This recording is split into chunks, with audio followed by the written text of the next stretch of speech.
네, 오늘 함께 은혜 받으실 하나님의 말씀은 하박국 1장 1절로 2장 20절까지의 말씀입니다. 구약 1302쪽에 있는 하박국 1장 1절로 2장 20절까지의 말씀입니다. 지금 이 시간에는 1장 12절 말씀, 한 절 말씀만 제가 봉독해 올려드리겠습니다.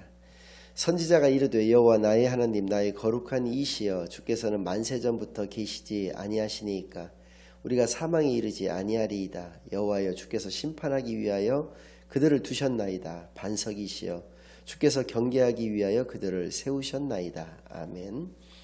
하나님 아버지 감사드립니다. 오늘도 귀한 주일로 교회로 예배로 인도하여 주신 은혜를 진정으로 감사드립니다. 지금 이 시간 저희들이 지난 한 주일간 알고도 모르고도 지었던 모든 죄악들 예수 그리스도의 십자가에 다 내려놓고 오직 저희들의 온 마음과 정성을 다하여 하나님께만 드려지는 예배를 통하여 하나님께서만 영광 받으시는 귀한 은혜의 시간으로 이 시간을 인도하여 주시옵소서. 모든 것을 감사드리오며 예수 그리스도의 이름으로 기도드리옵나이다. 아멘. 네, 지금 이 시간에는 노래로 가르치라 하박국 그 첫 번째 시간으로 오늘 본문 말씀을 중심으로 하나님의 말씀을 증거하겠습니다. 하박국이라고 하는 이 이름이 원래 히브리어 원어로서는 하바쿠크라고 하는데요. 의미는 껴안다, 포옹하다라는 의미를 가지고 있습니다. 이 하박국서를 쭉 읽다 보면 이 의미에 따른 두 가지 해석을 할 수가 있는데, 첫 번째는 그는 여러 어려운 문제들을 껴안았던 그러한 선지자였다라는 것을 우리로 하여금 알게 해주고요. 그런 그였기에 하나님께서 그를 꼭 껴안아 주셨구나라는 것을 느끼게 해줍니다. 이 이름이 가지고 있는 의미 때문에 일부 신학자의 견해이긴 합니다만은 그가 엘리사라고 하는 선지자가 활동했던 시기에 수넴 여인이라고 하는 여인이 있었는데요. 그 여인이 자식이 없었습니다. 그때까지만 해도. 근데 1년 뒤에 네가 이맘때에 너의 아기를 네 품에 안을 것이다 라고 하는 예언을 열왕기에서 해주고 계시는데요. 그때 안다, 내 품에 안다라고 할 때 그 안다가 이 하바쿠크라고 하는 단어라서 그 수넴 여인의 아들이 하박국 선지자다라고 하는 그러한 일부 설이 있습니다만은 이건 추정에 불과하기 때문에 그냥 여러분들께서는 참고만 해주시면 될 것 같고요. 이 하박국서는 12권의 소선지서가 있는데 그 중에서 8번째 선지서에 해당합니다. 그래서 구약의 거의 끝자락에 있는 그런 성경이 되겠고요. 이 하박국 선지자에 대해서 알려진 바가 거의 없습니다. 네, 3장 19절이 마지막 절인데요. 그 하반절에 보면 이 노래는 지휘자의 그 지휘에 맞춰서 또 수금에 맞춰서 지은 노래라고 하는 그런 대목이 나오고 있는데요. 그것을 통해서 우리가 알 수 있는 게 두 가지가 있습니다. 첫 번째로 그는 성전에서 찬양하는 사람이었다라고 하는 것, 오늘날로 따진다면 교회에서 성가대원이었다라고 하는 얘기고요. 두 번째는 당시에 그 교회 성전에서 찬양하는 사람들은 레이지파만이 할 수 있었기 때문에 그는 레이지파 소속이었다라고 하는 것을 알 수 있게 합니다. 그거 외에는 그에 대한 정보는 거의 없다시피 하고요. 이 이름조차도 그 요셉이라든지 요한이라든지 이런 이름들은 굉장히 동명이인들이 많거든요. 근데 하박국은 이 하박국서에 나와 있는 이름 외에 모든 성경에서 그 이름을 찾아볼 수 없을 정도로 유일한 이름이 되겠습니다. 구조도 역시 간단합니다. 하박국 선지자가 어느 날 하나님께 질문을 올려드리고 그 질문에 대한 하나님의 답변이 있습니다. 근데 그 답변이 하박국 선지자가 생각할 때는 좀 부족했던 것 같아서요. 두 번째 질문을 또 하나님께 올려드립니다. 또 그에 대한 하나님의 두 번째 답변, 이것이 1장과 2장의 전체 내용이 되겠고요. 마지막 3장에 이르러서는 그때서야 비로소 이제 하박국 선지자가 하나님의 뜻과 하나님의 마음을 깨닫고 하나님께 찬양을 올려드리는 기도를 쓴 것이 이 하박국서의 전체의 구조가 되는 것입니다. 먼저 1장 2절부터 4절까지의 말씀이 하박국 선지자의 첫 번째 하나님께 올려드리는 질문이었습니다. 그것은 뭐냐면 이렇게 철저하게 망가진 세상에서 왜 하나님께서는 침묵하고 계시는가라고 하는 그러한 질문이었습니다. 이 질문에 이게 겉으로 나타나 있는 이 형태나 표현이나 뉘앙스로 봐서는 상당히 부정적이고 회의적이고 좀 뭐라고 할까요? 하나님께 좀 따지듯이 묻는 불경한 어떤 질문이 아닌가라는 생각을 가질 수가 있는데요. 근데 내용적으로 이렇게 쭉 따져보면 그렇지가 않습니다. 정반대죠. 오히려 믿음의 확신에 있는 가운데에서 하나님께 올려드리는 질문이었다라는 것을 우리로 하여금 알게 하는데요. 먼저 1장 2절만 한번 읽어드리겠습니다. 여호와여 내가 부르짖어도 주께서 듣지 아니하시니 어느 때까지리이까 내가 강포로 말미암아 외쳐도 주께서 구원하지 아니하시나이다. 말씀드린 바와 같이 형태적으로는 좀 하나님께 항의하듯이 하는 그런 질문 같습니다만은 이 뒷부분에 나와 있는 주께서 구원하지 아니하시나이다 이 표현으로 보았을 때 그는 하나님은 유일하신 우리로 하여금 구원을 이루시는 그러한 하나님이신 것을 고백하고 있는 것입니다. 즉 구원주 하나님이신 것을 분명하게 고백하고 있다는 것이고요. 두 번째 질문이 오늘 읽었던 본문 말씀 1장 12절 말씀인데요. 이것을 통해서도 알 수가 있습니다. 선지자가 이르되 여호와 나의 하나님 나의 거룩한 이시여 주께서는 만세 전부터 계시지 아니하시니까. 하나님께서 만세 전부터 계셨다라고 하는 것은 이 땅을 창조하신 분은 바로 하나님이시다라는 고백입니다. 즉 창조주 하나님을 고백하고 있는 것이고요. 우리가 사망에 이르지 아니하리이다. 여호와여 주께서 심판하기 위하여 그들을 두셨나이다. 이 표현 이것은 심판주 하나님이시라는 것을 역시 고백하고 있는 것입니다. 세 번째로 반석이시여 주께서 경계하기 위하여 그들을 세우셨나이다. 세우시는 하나님, 즉 역사의 주관자 되시는 하나님이심을 역시 고백하고 있는 것입니다. 1장 2절에서는 구원주이신 하나님을, 1장 12절에서는 창조주요 역사의 주관자시요 또 심판주로 유일하신 그런 하나님 한 분밖에는 계시지 않는다는 그 믿음의 고백 위에서 이렇게 질문을 하고 있는 것이기 때문에요.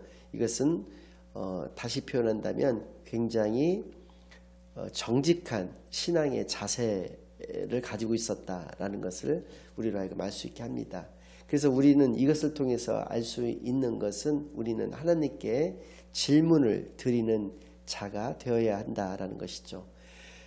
세상적으로야 질문이라고 표현할 수가 있겠습니다만은 사실은 우리 크리스찬들에게 있어서 이 단어는 기도라는 말로 바꾸어야 할 것입니다.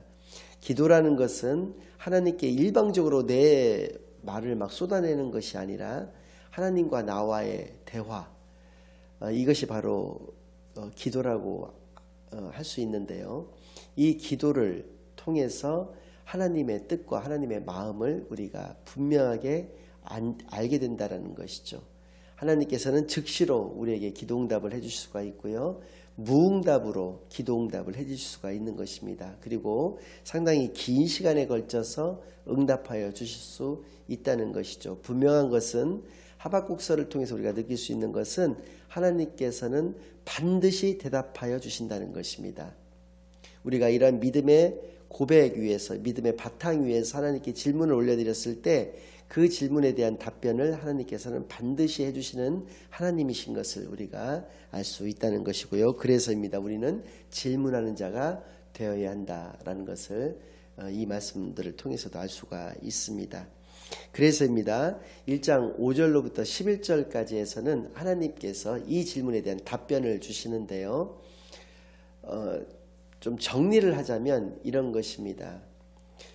갈대아 사람들을 들어서 너희들을 심판하시겠다. 여기서 말하는 너희들은 남유다 백성들을 말하는데 그 강포로 인한 그 죄악 가운데에서 그 만연된 죄악 가운데에서 죽을 수밖에 없는 너희들을 심판하시겠다라고 하는 답변을 주신다는 것입니다. 여기 1장 2절에도 나와 있는 표현 내가 강포로 말미암아 외쳐도 라고 할 때 그 강포는 폭력적 악을 의미하는 것이거든요. 온 땅이 피로 또 폭력으로 강자의 그 약자를 괴롭히는 그 횡포 그 폭력으로 물들어져 버렸다는 것입니다. 하나님이 없다라고 하나님을 모른다고 하면서 교만 가운데에서 그들은 죄악된 그런 세상을 만들어 나갔다라고 하는 것이죠. 그래서입니다. 하나님께서는 그들을 공의 하나님이시기 때문에 심판하실 수밖에 없었고요. 그런데 그것을 갈대아 사람들을 들어서 심판하시겠다고 했던 것입니다. 그래서 이 첫 번째 하나님의 질문에 하박국 선지자는 두 가지 관점에서 이해를 하지 못했습니다. 첫 번째는 뒤에 이제 두 번째 질문에 나옵니다마는 왜 악한 자를 들어서 우리들을 치시는가, 우리들을 심판하시는가 라고 하는 관점이었고요. 두 번째는 그것도 자신들의 상식적으로 알고 있는 아수르가 아니고 어떻게 갈대아 사람들인가 라고 하는 그러한 의문이었습니다. 갈대아라고 하는 곳은 유프라테스 티그리스 강의 하류에 위치한 굉장히 비옥한 곳이었지만 당시의 강대국은 아수르였습니다. 실제로 북이스라엘을 멸망시키고 아람을 멸망시켰던 것은 아수르였기 때문에 남유다가 만약에 다른 나라에 의해서 멸망을 당한다면 그것은 바로 아수르에 의해서일 것이다 라고 생각하는 것이 상식적인 것이었습니다. 물론 그 갈대아 지금의 아까 말씀드렸던 대로 이라크 지역에 해당되는 그 지역에서 나왔던 나라는 바벨론인데요. 바벨론도 물론 당시에는 좀 큰 나라이기는 했었습니다만은 아수르에 비한다면 그렇게 크지 않았던 잠룡에 해당되는 그런 나라였기 때문에 바벨론이 자기들을 멸망시킬 수 있다라고 하는 데에서 그 하박국 선지자의 상식선에서는 그것이 이해가 되지 않았기 때문에 다시 그거에 대해서 두 번째 질문을 하게 되는데요.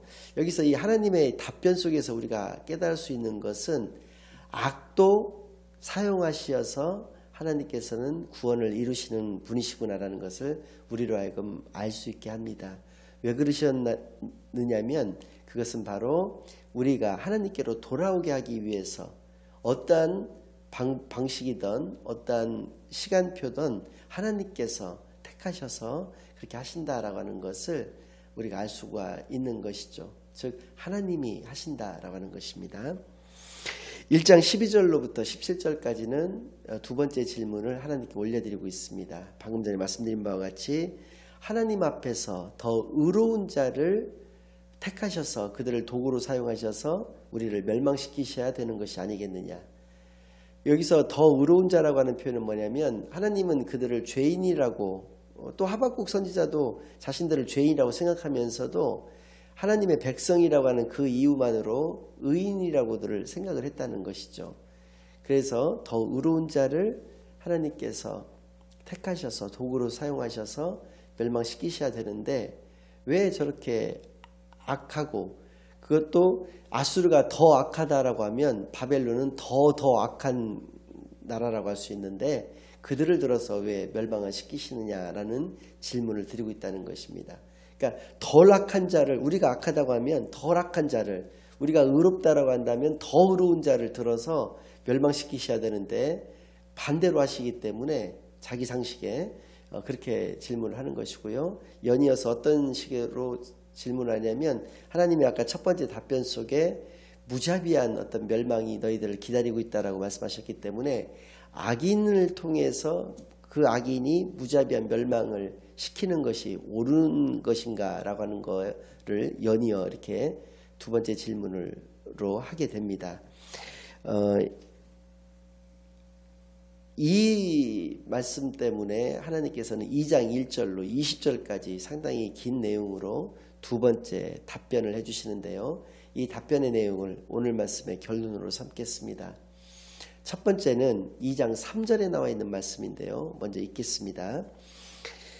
이 묵시는 정한 때가 있나니 그 종말이 속히 이르겠고 결코 거짓되지 아니하리라. 비록 더딜지라도 기다리라. 지체되지 않고 반드시 응하리라. 여기서 할 수 있는 것은 무엇이냐? 하나님의 때, 하나님의 방법이 있다는 것입니다.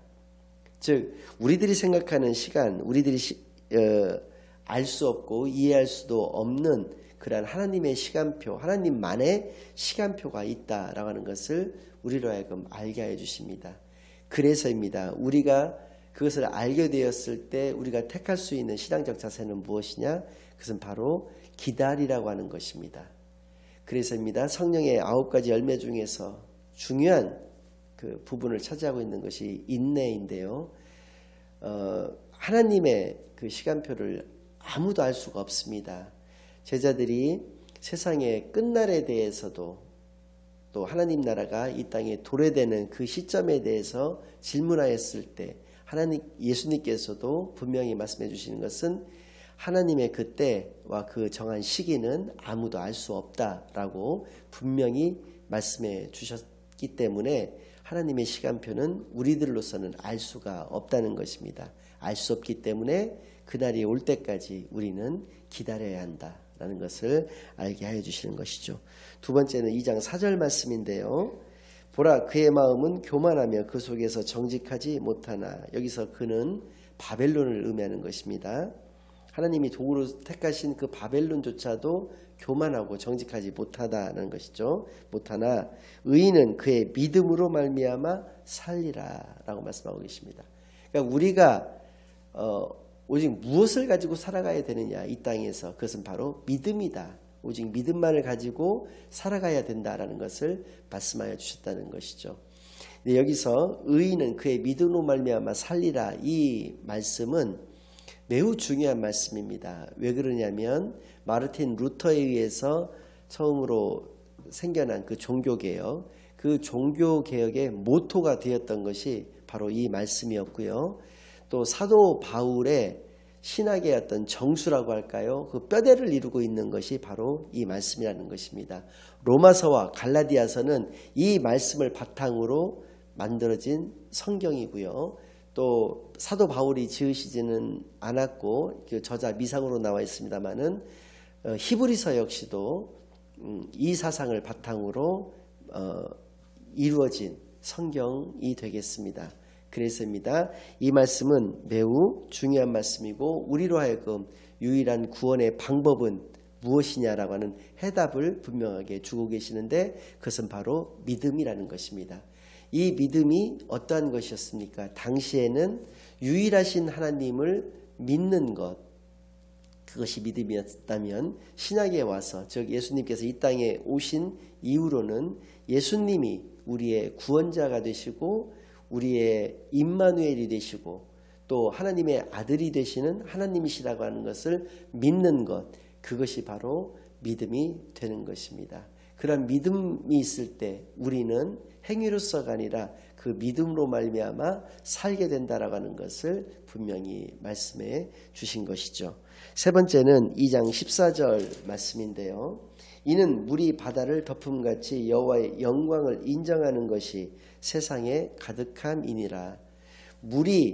바다가 물로 이루어진 것처럼, 그래서 물이 바다를 덮은 것 같이 온 땅은 하나님의 영광을 인정하는 그러한 자들에 의해서 뒤덮어지게 된다라고 하는 이 말씀이 가지고 있는 의미는 무엇이냐면, 하나님께서는 비록 바벨론을 도구로 사용하셔서 남유다를 멸망시키셨지만 그 바벨론의 악으로 인해서 바벨론도 반드시 심판하시겠다는 것입니다.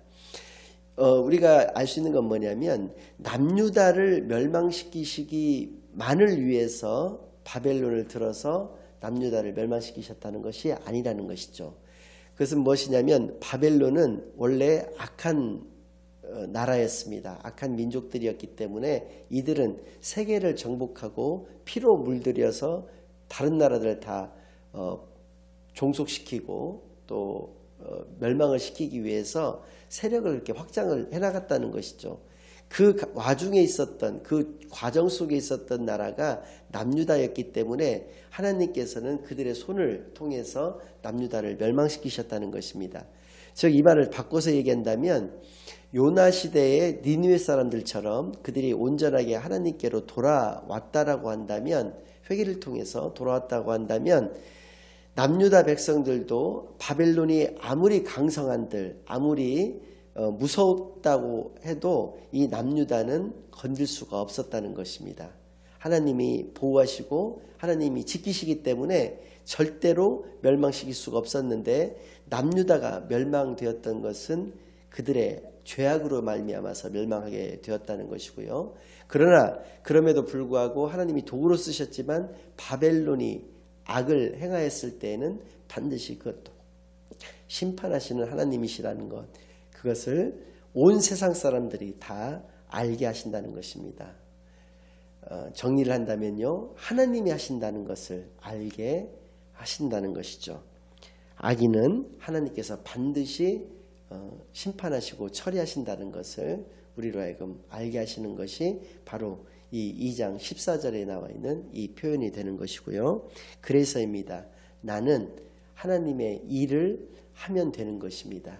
하나님께서는 온 세상을, 역사를 주관하시고 세상을 창조하셨고 또 심판하시기 때문에 우리가 그 일을 담당하는 것이 아니라 그것은 오직 하나님께서만 하시는 것이고, 우리가 할 일은 하나님의 일, 즉 복음을 증거하는 사명을 감당하면 되는 것이죠. 말씀드린 바와 같이 신약에 이르러서 복음이라고 하는 것은 예수가 그리스도로 이 땅에 오셨다는 것이고요. 그래서 우리가 숨을 쉬고 있는 동안까지 예수를 그리스도로 온전히 증거하는 귀한 하나님의 자녀의 참된 삶만을 살아가실 수 있는 저와 여러분이 되시기를 예수 그리스도의 이름으로 간절히 축원합니다. 아멘. 이제는 우리 주 예수 그리스도의 은혜와 아버지 하나님의 극진하신 사랑과 성령 하나님의 내주 인도 역사 교통하심이, 의인은 믿음으로 살리라고 하는 이 귀한 말씀을 깨달아서 오직 믿음으로만, 참된 믿음, 복음이 바로 예수가 그리스도라고 하는 것을 온전히 깨닫고 믿고 그것을 증거하는 참된 삶을 살기로 다짐하고 결심하고 돌아가는 모든 사랑하는 주의 자녀들의 머리 위에와 그들의 가정 위에 이제로부터 영원까지 항상 함께 있을지어다. 아멘.